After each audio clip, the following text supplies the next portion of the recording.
വാനങ്ങളേഴും കടന്നുള്ള നബിയോര് അർശിലോളിലെങ്കി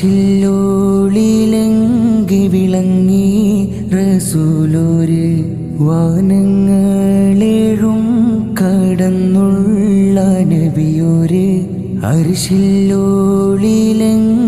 വിളങ്ങി റസൂലോര്.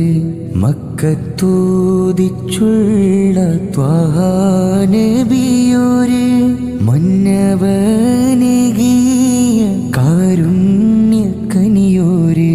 അങ്ങ് മദീനത്തെ പൂന്തോപ്പിൽ വാഴുന്ന അഹദവൻ നൽകിയ ആറ്റലം ചെയ്ത് ആദമിൻ മുമ്പായി നൂറും വെളിവായി അഖിലം പാടയ്ക്കാനും ഹേതുവായി